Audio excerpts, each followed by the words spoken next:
Good morning, Shane. How are you doing this morning? I'm doing very well. Thank you, Stoyan. Pleasure to be here. Where are you joining us from? I am in a small town in Canada called Kelowna. It's about 5 hours east of Vancouver, so on the west coast. We're firmly on the Pacific side of the continent. Thank you so much for making this happen and Yeah, actually waking up 7 in the morning to be with us today. I It's can't imagine a better place to be right now. really really appreciate it. And let me just see because LinkedIn is not going live, so we might have to kind Restart. of restart. Let me just see what's going on down there. Uh,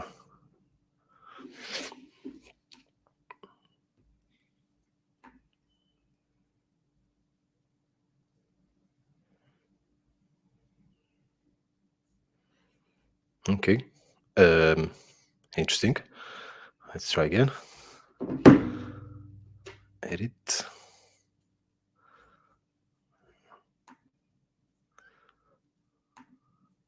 Good thing is when you do these things. All right. So we're live right now. Ladies and gentlemen, welcome to Productivity Mastery. Today I'm here with Shane Spraggs. I hope I pronounce it well. That's right. Uh, he is the author of a book on a topic that I would say is probably one of the most useful topics that managers, leaders, entrepreneurs are dealing with these days, namely the topic of how do we build teams that are performing when we live in a world of remote workplace, hybrid workplace. And I'm really, really excited to go down the rabbit hole of how do we Yeah. utilize remote work. So Shane, thank you for being with us, joining us 7 in the morning in your time zone. Got my coffee. Yeah, we're ready to go here. So tell me about the book. Let's maybe start from there. Like, why did you decide to write a book about remote? By the way, the Sure. book is called The Power of Remote. I just got my copy, so I'm not so far ahead yet. But The Power of Remote. Awesome. Make sure to get a copy if you're listening. But Shane, why did you decide to write this book? Where is the inspiration coming from? How long Right. have you guys been remote? We've been remote since 2011, actually. So the company, its roots are in sales acceleration, sales services, providing channel partner enablement, and this is working with large firms to help sales teams perform better. And through this whole time, we've been working remotely from small villages all across Canada. It's one of our hallmarks of our company is we hire rural, and they tend to be fantastic people who are rural. A lot of them find themselves stuck in a small town for family reasons, or they have to they followed a partner who had a more prominent job, and they just couldn't find work, but they're actually really quality people. And so we've tapped into this workforce all across Canada, and we've been working with large enterprise firms in the states for 12 years now. And so at the beginning of the pandemic, it became very clear this was an opportunity for us to share everything we've learned about remote work in the form of a book. And so that book started way back in September of 2020, and it took us a few years to get it out the door. It was a bit of its own roller coaster ride, which I won't get into, but our with it we are looking at we are offering a service called we call Virtira Academy that provides training for remote work, and then also we're looking at doing some remote consulting and some remote team enablement. So yeah, lots of things. It is super interesting to hear that you guys, first of all, have been remote for so many years already, but also that I never heard somebody hiring people from kind of small villages in the countryside. Like is that a conscious decision or It it is just actually a happened that conscious decision. It stems from our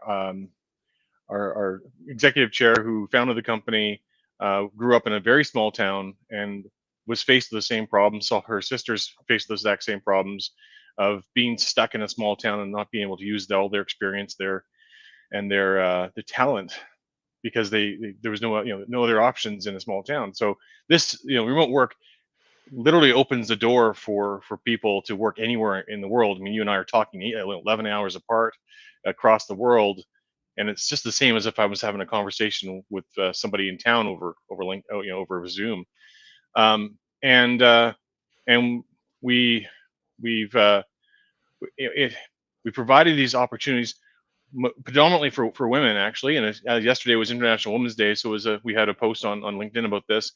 Um, what we're able to do is we look for people who not only have are not only in remote rural areas, but they may have gaps in their resume through things like they have children, and so they have to take a break and raise their kids, and we're able to provide them with a small amount of work to get them back into the workforce. And we have a perfect example on staff right now, someone who worked had their second child, came back to work 5 hours a week. It's now back up to 20 hours a week. And I'm sure once as the kids grow older, they'll grow with the company as well. And the way the remote work is done, allows us to find places for her to contribute. And ultimately, it makes for a better workforce. And there's a lot of talent in these individuals, and so that it's tapping into an unused talent. That is amazing, man. Thank you so much for sharing. And since 2020, when the pandemic happened, I guess remote work was out there, but it wasn't so, you know, everywhere, right? Yeah, But since 2020, everybody was forced to try to figure it out, right? Like to work remotely. And now in 2023, it's it's you can rarely see a company that doesn't in one way or another use some remote or hybrid model for, yeah, like, beat for some companies just maybe 1 day a week or 3 days a week or some sort of a fixed model. And we were discussing that prior to the beginning of the podcast. Is everybody's trying to figure it out, right? but yeah, but maybe absolutely. you've done so much research, and on the other hand, more than 10 years you guys been working Yeah. remotely. So I want to pick your brains on a number of topics, but where do we begin so we can set the right kind of a structure as leaders, so we can potentially have a chance to build an effective remote team? Right. Yeah. And the at this at the sur the top of it, um, the remote teams aren't all that different from an in-office team. Everyone needs a good purpose. They need to know why the company's in business. But that is actually far more important for a remote team, because with what we found is with a brick and mortar company where you're going into the office, a lot of people get their culture from the socialization with the other people, and it's a bit overlooked, personally, I think, because what happens is that you join a company, you might make friends with those individuals, and you stick around and you enjoy being at the company because of the people you work with. This is a bit controversial, but I don't personally think that plays into productivity per se, and the developing what you need for a successful team. From a remote standpoint, when you don't have that, the company has to have a very clear purpose and be provide a environment that people want to join, people want to contribute to. So in our situation, here we have, our mission statement includes the line, every hour we save helps people achieve their goals. And that is one of our mantras, is that we're here to help others save time so they can achieve what they're trying to achieve. And that's when you join the company, that's what they that's what they become part of that. And then, I'm not suggesting that you don't have to have a social aspect. It's still required, but not to the same degree. You don't have to have. There's no opportunity to have birthday cake with each other, or go out to the pub and drink a beer with each other. What you need is you have to have enough social to trust each other, to be open to the people you're working with. And quite frankly, since joining Virtira, uh, Virtira is probably one of the most productive companies I've been with in terms of the people. The people who I work with are fantastic, and it may be because I don't have to be friends with them. And I don't. This is going to probably be a bad soundbite. I mean, I really, really like working with everyone. I firmly appreciate who they are as individuals, but they're not around to be my friends. My friends I get in the real world, after hours and after work, and that's where I get my social connection, my family connection. And again, not to say that I'm not friends with them, but it's not as important in a remote work environment to have that deep of social connection. But what you need is you have to have a connection to what the company's purpose is, and that's key. That's the first the first step. So the first step for everybody listening, if you haven't had a chance to not just define, some of you maybe to define what the purpose, what the mission, what the bigger, why do we do what we do is, Yeah, maybe it's about time to define it, but also to be very clear in articulating this. This very often founders of companies or business leaders, it, they fail to articulate, to communicate consistently what this purpose, why do we yeah, do what we do, and somehow incorporate it into the day-to-day narrative of the company, right? That's what excites people. So thank you. That's already like the really really good insight to begin with. And it sounds so simple, right? yeah. But it's not about knowing, it's about doing it, right? Absolutely. And it sounds strange, but a lot of companies have overlooked this, or it was like a step they did, 5 years ago when they formed, and they have it on their wall somewhere, they have it in their documentation, but they never revisit it. A lot of times the statements are so long and convoluted using marketing. They, marketing speaks, and it's hard to remember. We actually subscribe to the story brand approach. Donald, what was his last name? Sorry, I always forget his last name. Yeah, It story. was Miller, no? Donald, yeah, that's right, Donald Miller. Yeah. He has a great dissertation on mission statements and how they have to be memorable, they have to be simple, and they have to be memorable. And I encourage everyone to look at that to see how that works. And we follow that approach, and it tells people what you're trying to achieve, separate from what the grand vision of the company is. And then again, it's just giving people a little bit more understanding of what it is why it is you're here at the job. If you don't have that, you're just there to make money, and which means now you have a bunch of individuals who are doing it for themselves, right, and not working Right. together. The paycheck, and instead of something kind of bigger that kind of aligns it. It's really Yeah, cool that you're saying that, how important it actually is in a remote kind of setup, because as you said, like, you don't have the random chats by the coffee machine anymore, right? Like, exactly. you're missing Yeah, out on all these kind of interactions. So having a great purpose that people can relate to, it's a good starting point. And purpose obviously is connected to the values of the organization. So yeah, creating a culture, and this is another thing that many companies are struggling with these days. And I've been traveling around trying to help leaders to set up their teams and define what their values are. I'm wondering, how did you guys define um, the core values of your own organization? And there's no right and wrong, by the way. Like, there's many yeah, different approaches in that, but I'm curious, how did you define and articulated the values? Was that a process that took a while, or did you come like to a yeah. company retreat? Like, what did you guys do? I have to admit, I wasn't around when the values were created. They were created many years ago, and we've reviewed them occasionally, and the we've stuck by them.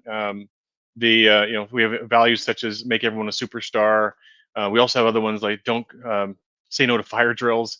They talk more about how to do the work than about how to be, as opposed to say a characteristic or an aspiration. And they resonate. We frequently share them within the company to tell people, hey, to remind people, hey, you either this helps us with one decision or another. That to me is the big thing, is that a core value needs to help people with decisions.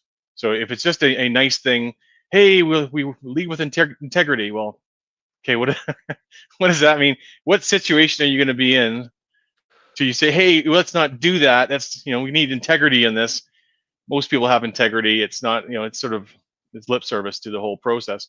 But something like say no to fire drills from us, we bring it up all the time. Like we find ourselves in a situation where something's come up, and where it's the topic of the day, the soup du jour, have you will, and someone will say, look, say no to fire drills. This isn't our priority right now. Let's take a step back and recognize whether we're going to waste people's time with it.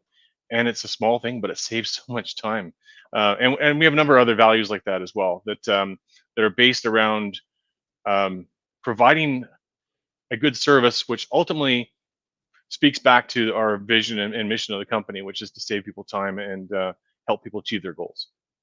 What would be your recommendation for leaders out there in terms of defining the values, but also getting their remote team to buy into them? Because I feel like when you are in an office environment and you meet people every day, it's kind of easier to, to articulate them, to remind people about it. But in a remote workspace, it's a little bit different. So I wonder if you have any best practices to share. Sure. Yeah.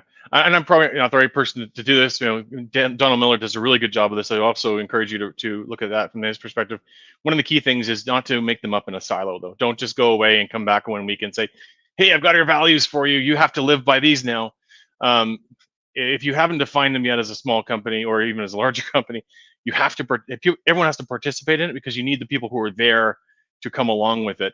At least gather their feedback so you know largely where they're at and that they were involved in the process. So when you whittle them down and come up with the ones you want to work with and you share it back to the team, you can at least explain why you went with the ones you did and why you didn't go with the ones that they suggested.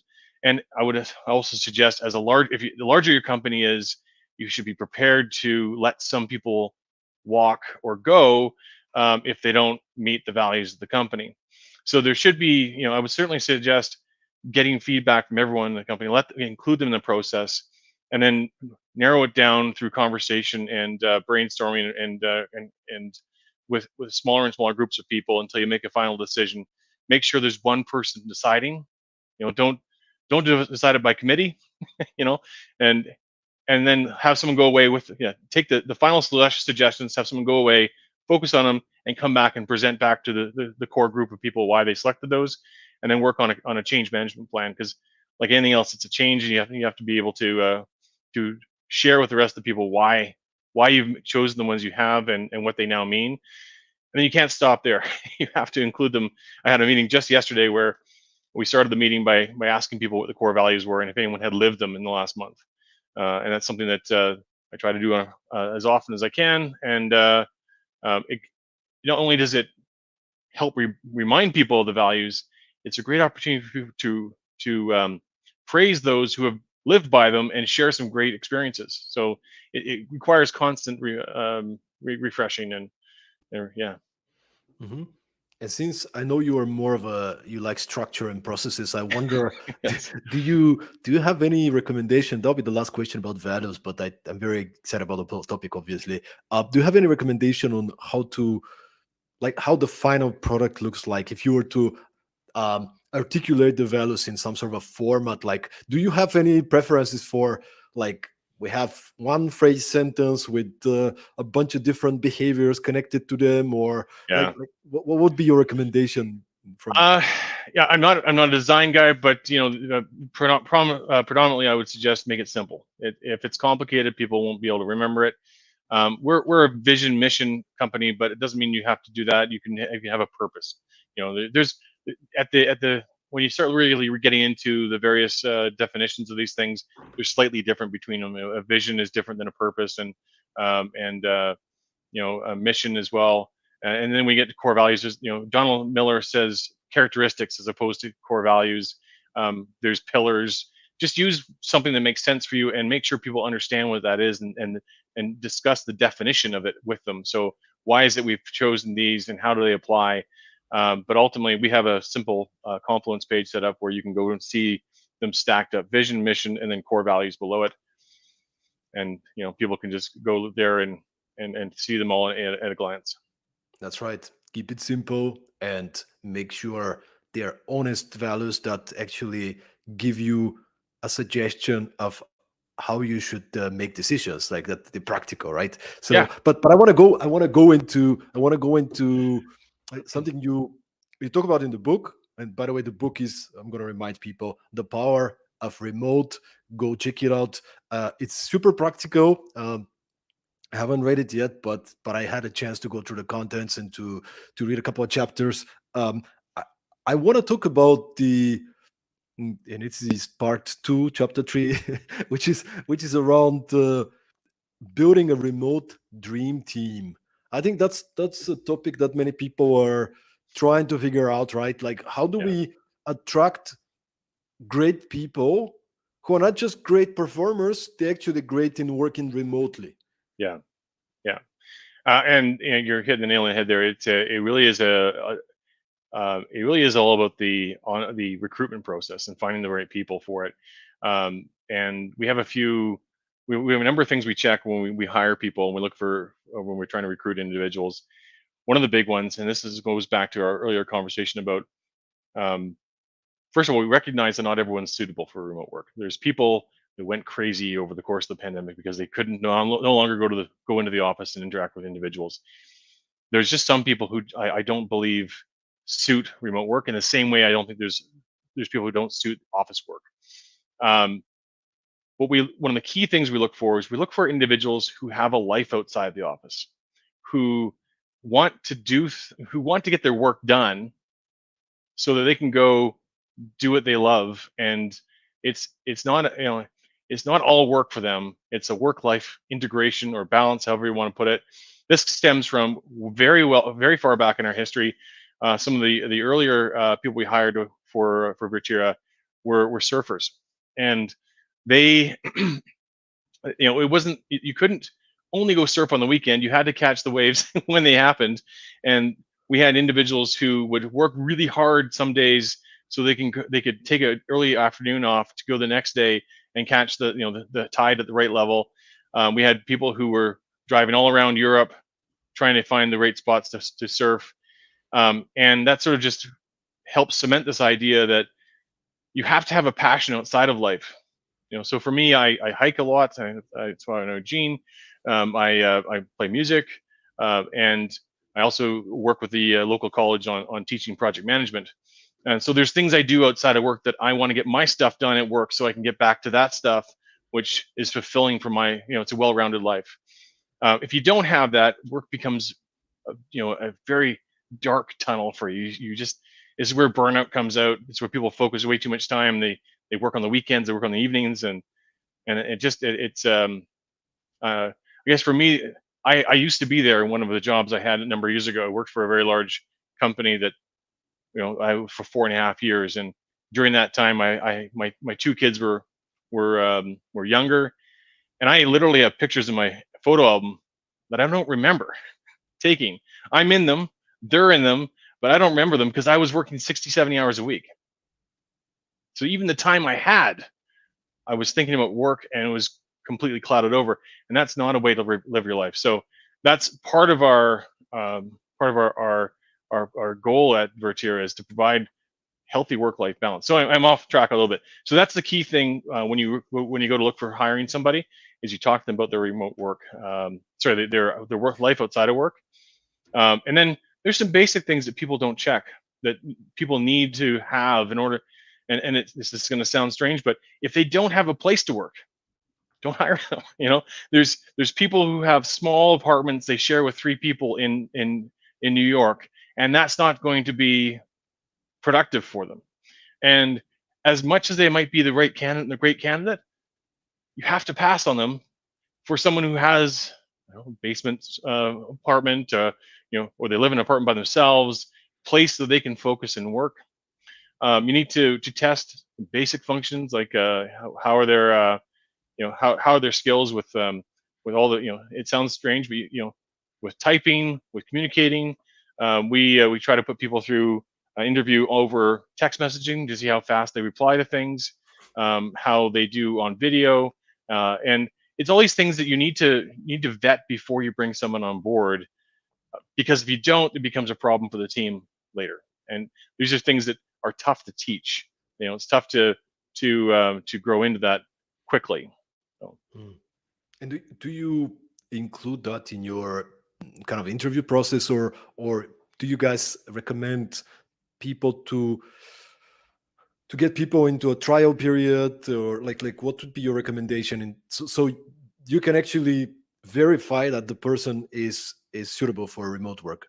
yeah, we used typing tests for people that they have to take a test. And it's no different than if you're a software developer. You go through the ringer trying to get a software development job. Doesn't matter how many years you've worked. You have to go do that recursive function test. Where show me how you would take the sentence and reverse it with a piece of metacode, right? We put software developers through their paces every single time that we hire them. Sorry, we don't hire them, but when software developers are hired. And so we feel you need to do the same thing with other responsibilities when when writing is key to your job, when the ability to connect and have a private space is important, when so we have them go through a variety of different tests to confirm that they're suitable for remote work and that they're going to be great. And then yeah, we do have a trial period, 3 months. We check with them every month to see how things are going and make sure that they're integrating with the team. And in the rare cases, we'll pull the plug on them because it's in a lot of cases it's better for them as well, right? It's best for everybody. Absolutely. Talk with me about onboarding. Is Onboarding is a there big any one. Yeah. is there any differences that we should keep in mind from onboarding somebody in traditional office as opposed to uh, remote worker or remote workforce? Yeah, absolutely. The thing that we keep in the back of our head is that when they're when they're hired and they do something with us and then they stop doing it, they're sitting in their house by themselves, right? So that's a really difficult experience for people who've just started the job. And so for us, we make sure the first day is fully scheduled out. They have people to talk through. They have stuff to do. There are obviously lots of forms to fill out. We have self-paced training that they can go through, but not just the first day. The whole week. We make sure that they are introduced to individuals. They have conversations with people, and we also have a buddy system. So we take somebody who's at their level, who is responsible for checking in on them, being their first real connection at the company, and giving them a way to ask questions that maybe we didn't cover in training. Training's a bit of a it's a um, broad tool. It tries to capture all the generic stuff, and sometimes there's little situations that we may have missed. The buddy is there to help answer those questions, and that's not entirely different than what happens in an office. But in an office, it's sometimes reasonable just let someone come into the office, get their stuff done, and sit there for go wander around, check the washrooms out, go for lunch, right? But in remote, you need to make sure that they feel connected from day one, and that they have stuff to do, and that certainly the first week is organized, and that from at the end of the first week, on the say you start on Monday, on Friday you should talk to them and say, okay, what are your goals for next week? What are your goals for next week, as opposed to what I want you to do? And you talk through them with that individual, and you set collaborative goals for what they need to accomplish in that first week, and then you check in again with them the following week. And then if you get to past the first month, you do that the first, second month, and third month. And it really is about establishing that habit of working with them to define what work they need to do, and getting them to commit to that work. And would you argue that it's even more important to have like a checklist with Yes. all the things that they need to know and be aware of and how we do things and so on and Yeah. so forth? Yeah, appreciate the calling that out. We have about 100 step checklist that we go through, everything from HR to admin to IT, and little things that we've forgotten. And what we do after each new hire is we sit down with them and we review it. We say, hey, how did this go? And we make changes every time. We try to keep up to date with it and make sure that we haven't it's staying current, and that we are capturing all the situations that people find themselves in as best as possible.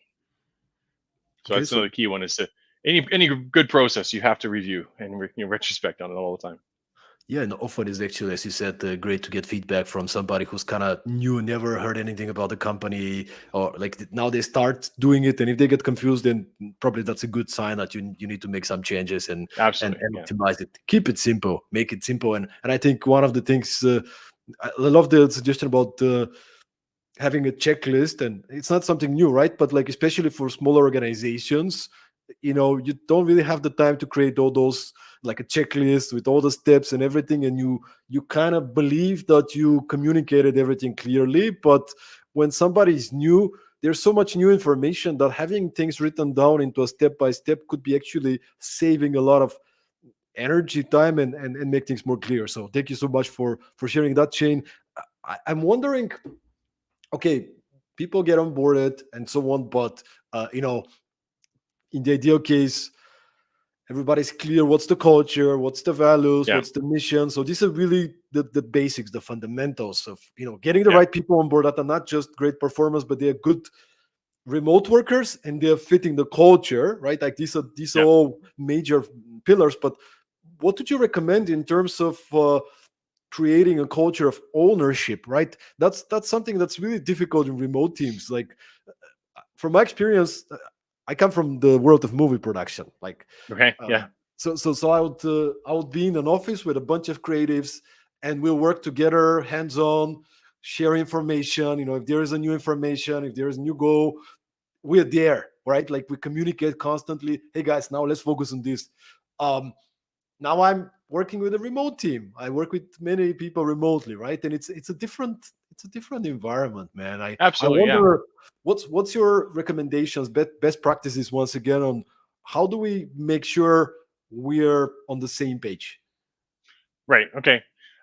So yeah, there's a number of different things. Obviously, obviously central to things is the instant messaging platform. Everyone's using Slack or Teams or WebEx to communicate, making sure that people have good understanding of what's supposed to be there, how to use it.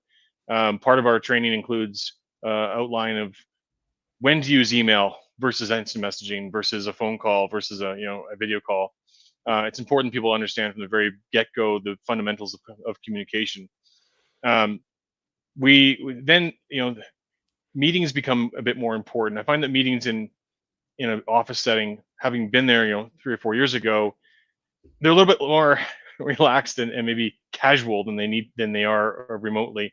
um, it's easy to bring people together and just have an ad hoc conversation. When you do it remotely, you need to have purpose to it and have an agenda for it. But more so, you need to keep track of the action items that come out of them and do something with those action items and put them somewhere and hold people accountable to them. We have a process we call days of the week that it's a it's a it's a deceptively simple approach to action tracking, where on Monday we go through all the list of actions. We tell people individually, hey, here's the things you need to do this week. Tuesday through Thursday, we work through we work individually with people and say, hey, how are you doing? Thursday we look at the risks that might be inherent in people missing those dates. And on Friday, this is the big one. We share the results of that week with everybody, so it's transparency, and it's a bit of public accountability at that point. That you said you'd get this done, you didn't get it done, and it becomes quite clear very quickly when people are missing their deliverables, and you have to have separate conversations with them. So, from a manager's perspective, if you are managing a team, I think the key thing for me is not to dictate what work people have to do, but sit down Mhm. with them and say, okay, here's what we're trying to accomplish, and I need your help with it. Let's talk about how we're going to get to where we need to be, and pick some deadlines that not not just that you're happy with, but I'm happy with as well. So anyone who's worked on a project team knows that there's a sort of a Goldilocks zone. If the task deadline is too soon, people won't be able to get it done. It'll be demoralizing. If it's too long, they'll just not work on it and in earnest enough, and it will also be missed because they had too much time. And you need to find a deadline that works, that puts the pressure on. But the key here is that they've agreed to it. So, um, and then the other bit there that is that task or that work package, whatever you want to call it, needs to be connected to the goals of the company or the priorities of the company that year. So we set 5 priorities for the company. Every department sets 2 or 3 priorities per month, and theoretically, everything that they do rolls up to a grander goal that ultimately goes and achieves our vision and mission and purpose of the company. So they Can you know give what an they're doing. example? I just want to Sorry. stop you for a second. Can you give an example of priority so we can get a sense of what do you mean by that? Sure. Um, uh, there's a lot of different words out there. Most people will think of them as OKRs, right? Objectives and key results. Um, we've also worked with EOS system where they call it rocks. Mm. Other approaches, the traditional one is you have goals, goals, objectives, strategies, and tasks, and and various versions of this. It all comes down to the same thing. What are we trying to accomplish this year, right? I personally prefer the term priority because it's very obvious what the priority is. It's a priority. And so we sit down every year, our year end, we do a bunch of work to, first of all, gather feedback from the entire staff. So everyone has a chance to speak into the priorities. They share that what's important to them. We take that into consideration. We also look at the market, where it's at. We look at our sales. We look at our customer feedback, and then we go into a conversation about what are we trying to accomplish this year, according to our longer term plan of where we want to be as a company. And it's a it's we actually, a couple of years ago we did this remotely. Last year we did this in person, and it's a collaborative SWOT analysis we go through that helps us to discover the things we need to do to accomplish, to solve, to maybe either take advantage of our opportunities or minimize our threats. And then we slowly boil that down into top 5 things we're going to do this year. And I'm big on the term priority because that's that it's very easy to communicate. This is the priority is, but it's more so than that. Priority 1, 2, 3. What's the top thing in the company you're doing? Because it helps with decision making. You've got 2 projects that you want to do, and one is for priority 3, one's for priority 1. Well, you prioritize the one for priority 1, and it's just very simple, right? Again, you'll hear that theme. Very much a lot of process, but it has to be simple. So priority could be, for example, launch a book about remote work and sell X amount number of copies. Um, yes and no. Well, I try to focus more on the benefit we're trying to achieve. Okay. Right. So, what is the purpose of, what is the intention that we're trying to, what is the result we're trying to get from it? And then the launch of a book becomes one of the projects we do to accomplish that. Right. So this gives people, if a good example might be, like from a sales side, you might say, okay, this year we want to get into a new market, right? And then that's the goal to accomplish. That's the priority to accomplish, is to get into this new market. And then all the teams, then everyone on the company can then contribute to it in their own way. Whereas if you give a priority that's a specific project, then you're ending up with that's being done, as opposed to everyone being helpful to contribute to it. So we have a priority this year for identifying. We simply call it "What's in it for me." What is the things that we are doing this year to be clear with our staff that they know what's in it for themselves, and that's resulting in a bunch of HR improvements that we're currently working on. So. Yeah, I love it, man. You have the more like the direction. The priority is more like a direction, right? It's not it's not measurable or tangible. Like what's under it, then you're gonna set some specific goals, and you're gonna use OKRs or any kind of methodology to quantify it, maybe as far as you can. But there could be so many different projects under this direction, this priority, which is main, and it's so easy for people to, also in a remote setup, to organize their projects, their goals, to even on a day-to-day basis to have some sort of a compass like that gives them a direction. Which one should I say yes to if I have these 7 choices? Which one is most important, will lead us to the priorities? Yeah, and it's again, it's deceptively simple. You want to give something that's broad, and we also we try to define some success measurements. What are we going to, at the end of the year, we take a look at this priority, and we should have some things we establish at the start of the year that would say, okay, if we accomplish these things, we'll be successful. But again, it shouldn't be so closed up that other people in the company can't contribute to it. Anyone in the company should be able to say, okay, the work I'm doing accomplishes this priority, and it helps with the sense of community within the company.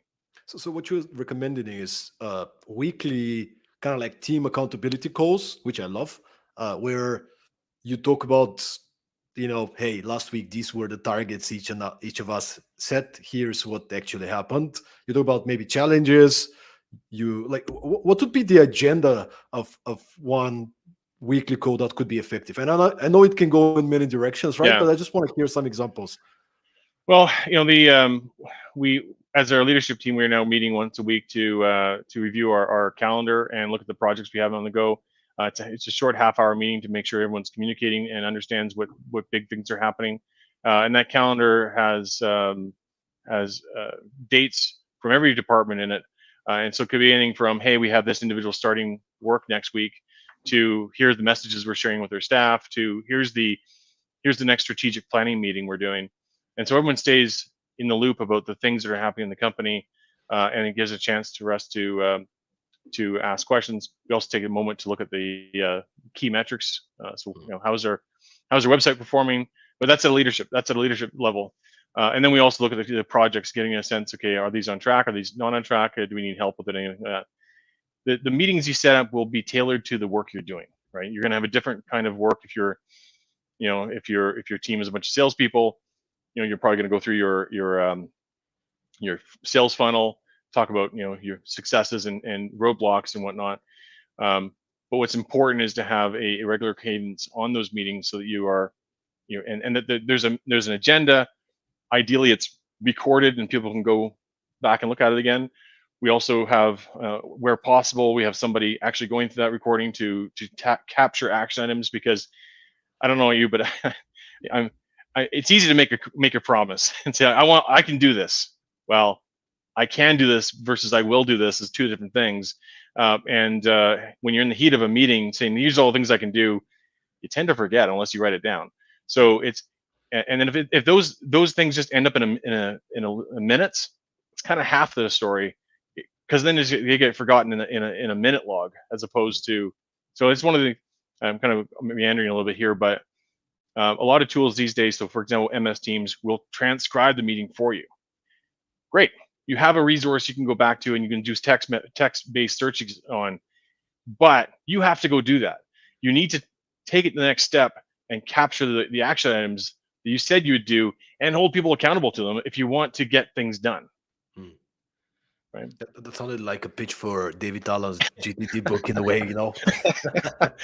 This is one of I won't be too surprised if ChatGPT comes and takes over all that for us and then holds us accountable. But actually, one of the other things we found, one of the phenomena, is a lot of tools have weekly reminders and constant notifications, and not people tend to ignore them. Right. So do you have any kind of favorite app softwares that you guys are using? Like many people use Trello boards or ClickUp, or there's so many of them, but something that you find that practically works, because the best system is the one that works, that people actually go to and they use it, and it's simple enough for the scale, for the stage that you guys are in. Right. And we've got a couple. One of the key ones right now is Smart Sheets. I'm sure maybe people have heard that. It's deceptively simple. You can do a lot with it, but everything from keeping action items. So I got my own personal action item log. It's the first time over my whole career, I've had various things to keep track of, to-do lists and whatnot, and they last for a few weeks before I move on to something else or forget about it. This one actually has I'm actually using it mainly because Smart Sheets allows you to create a form that allows you to put things into a Smart Sheet, and I was able to create a form that I put on my phone. So if I'm out somewhere, I can just I can add something to my action item list through my form, and it goes in, and then it triggers notifications and whatnot. So every team pretty much has a Smart Sheet. Most teams have a dashboard that's related to that Smart Sheet that shows how things are progressing. And then so that's just for keeping track of things. And then outside of that, we use Miro is fantastic for collaboration and brainstorming and strategizing. Anytime you want to work through a concept, it's the visual tool people need. And I really haven't found anything other than outside of Miro that does the same thing from that respect. We're probably very similar to a lot of companies with the rest of the tools. MS Teams comes for free with Word and Excel and PowerPoint, which you pretty much have to have. So we're using that for our communication. We also use WebEx for the messaging side of things. That's so. Nothing too crazy on that side, but one of the big things for me is so go ahead. Sorry.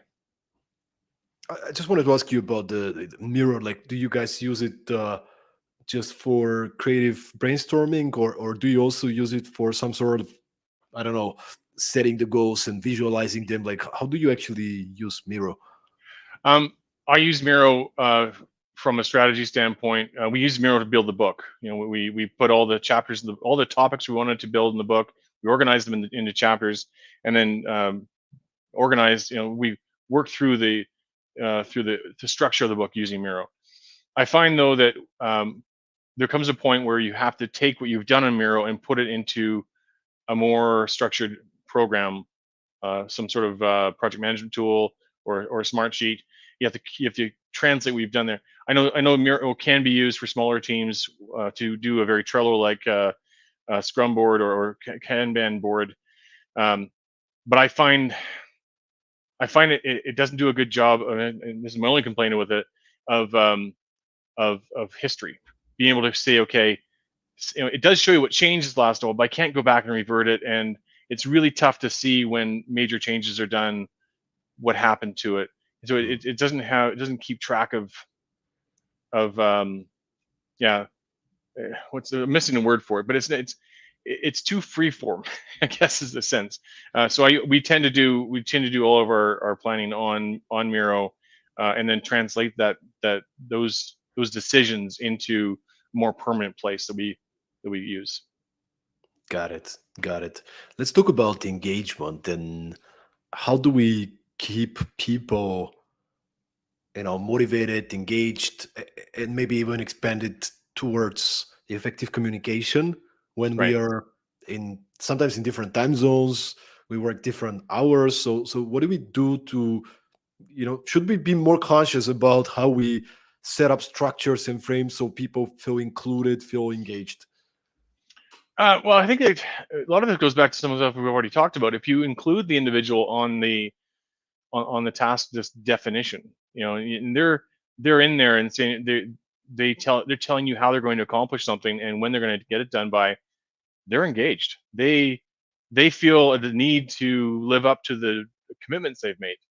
And that's not to say that's the only way of doing it. We do have a small amount of social side of things. At the starting of large meetings, we typically do what is an icebreaker. The icebreaker is a great tool for learning a little bit about your team members, having a little bit of fun, without turning into a long meeting where people are forced to watch someone eat or drink beer or whatever on a team call. And we have a long list of icebreakers we've done that I can share with you after this call, that people really enjoy. 5-10 minutes, get a good laugh. People learn a bit more about each other, and it helps with the sense of community. That we're all in this together. I like working with who I'm working with, and helps build trust and helps build the relationships. Um, and then if you've organized it all properly, everything works towards a bigger goal, which they can feel a sense of accomplishment accomplishing their task. They can feel a sense of accomplishment of that accomplishing the thing that it contributes to. They can feel a sense of accomplishment of being someone who contributed to the priority of the company, which then therefore goes and helps to provide commit to the direction of the company. So for me, it's all part and parcel, organized all. Yeah, and that's the thing we talk about prior to beginning of the podcast as well, right? Like, Yeah, it is not the one strategy that's going to change your whole remote culture. It's what you do consistently, and it's so many small things that you include in your yeah, practice. The regularity of setting the goals, maybe bringing the whole team to an in-person team offsite in every once in a while, so you can come together, you can meet each other, you can talk about the vision, the goals. absolutely, It's yeah, the weekly meetings, it's the accountability, it's the you know the manager's intention to create space and time to listen to you, to coach you, and not to tell you what to do, but actually to help you to figure it out yourself, right? All these absolutely. things, if they're there on a consistent basis, that's what actually makes a team perform. Yeah, and that's the thing. The book is not a um, single solution that fits all. It's a series of recommendations that, in a lot of cases, are just practical. There are a lot of them really common sense. People have been preaching this stuff for years, but they haven't necessarily. A lot of companies a lot of brick and mortar companies. And this is going to maybe sound a little bit off, but they're they can be a little more sloppy with it because they're in person. When you're working remotely, you have to do it well. And certainly management is a good example of that. There's a lot of bad managers out there, and in order to do management remotely, you have to be a good manager. You have to listen to people. You have to have one of the things that, for example, we have a weekly check-in with them. We use a collaborative journal. So if there's a page, we use compliments. Um, I can write things in that journal throughout the course of the week that I want to talk to them about. They do the same thing, and when the meeting, it provides us with a brief agenda for us to go through every time we sit down.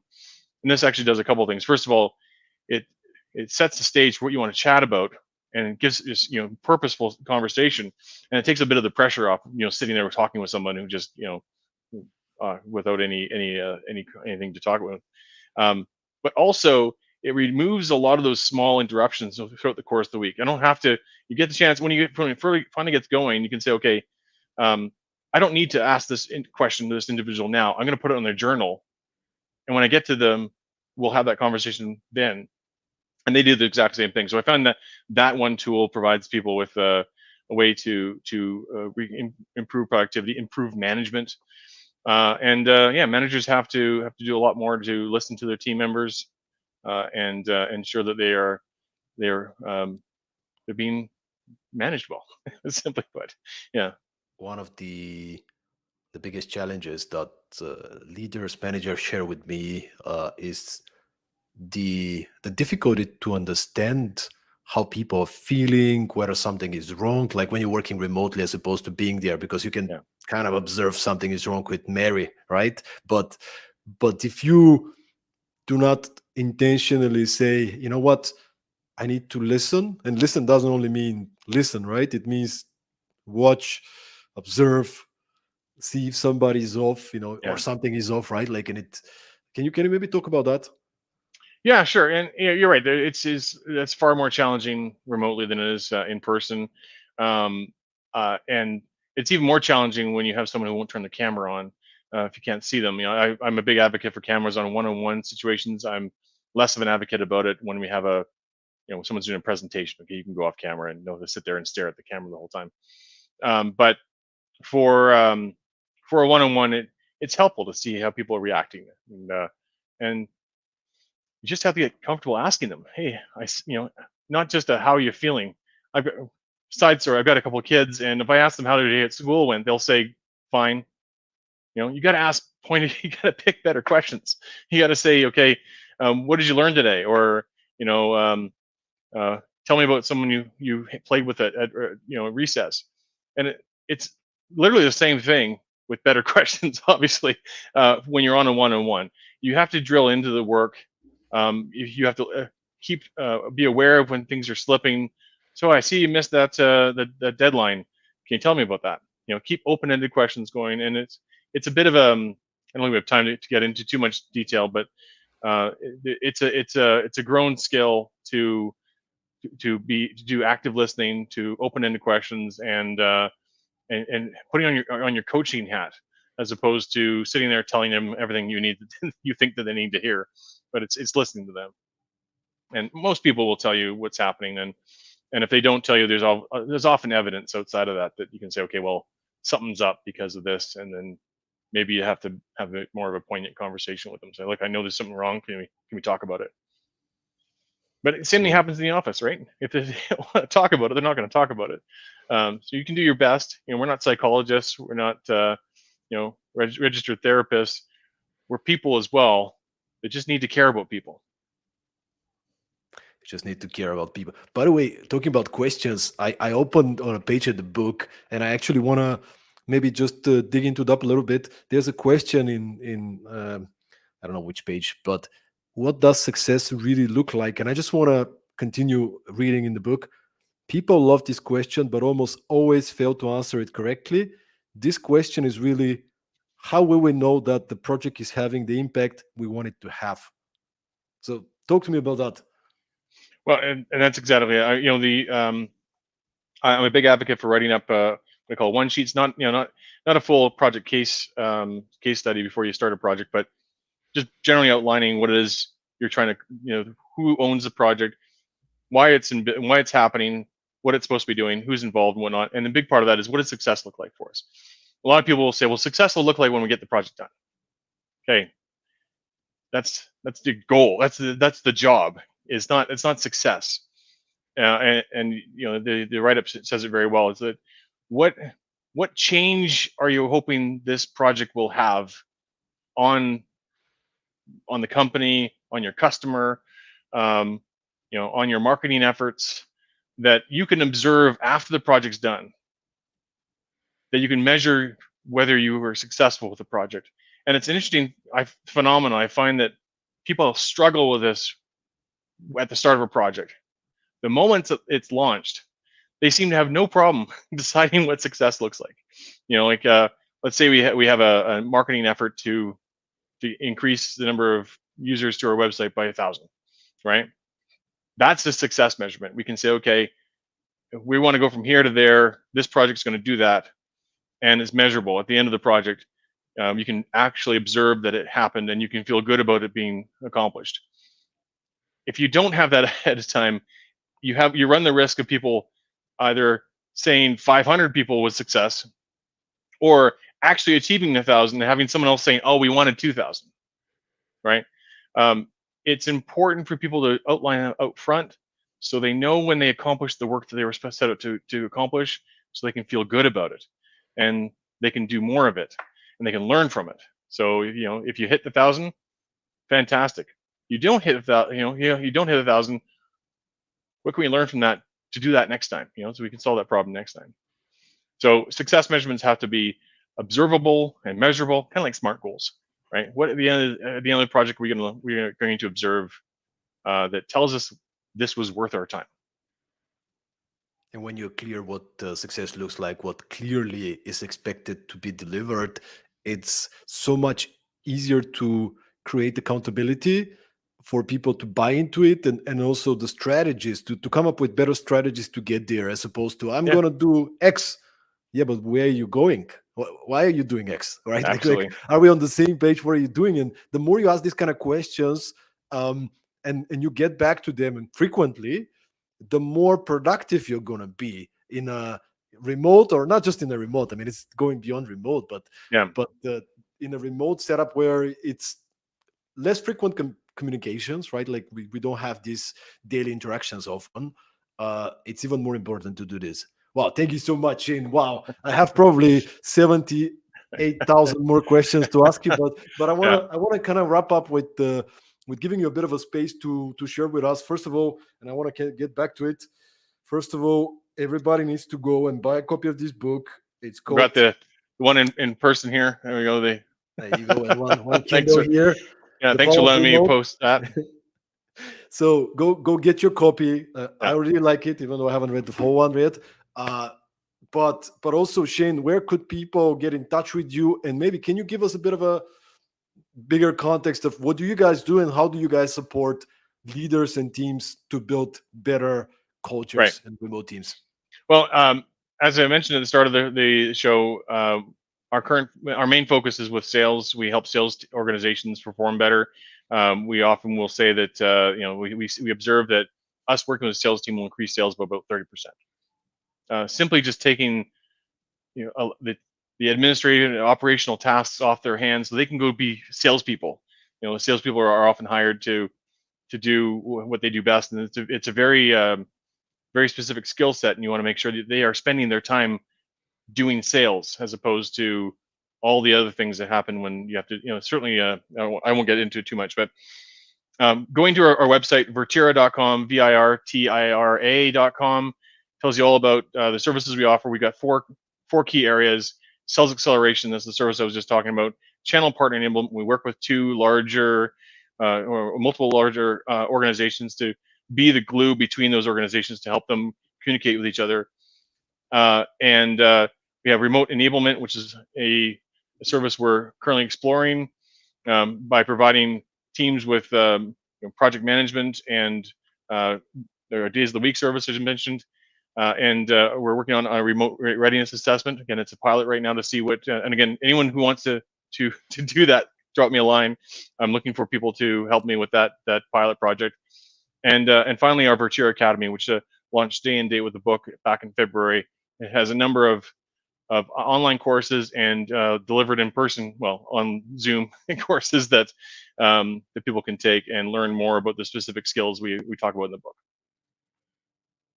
Thank you so much, Shane. And maybe just to wrap this up, what would be your final words to the leaders listening out there in terms of Well, creating high performing remote teams? wow, that's a big one. I think I'll go back to the original statement I mentioned earlier. You just have to care about people, right?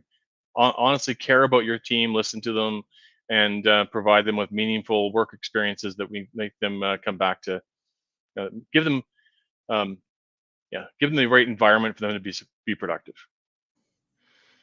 Thank you so much, Shane, and thanks everybody for listening to this episode. If you enjoyed this episode, make sure to share it with a friend and subscribe to Productivity Mastery on Apple Podcasts, Spotify, and all other major podcast channels. We'll keep bringing you amazing people like Shane, sharing practical insights on how to be a better leader, how to lead teams, and how to succeed in anything you decide. So thank you for being with us, and see you once again next time on Productivity Mastery. Thanks so much, Stoyan. It was a pleasure meeting you.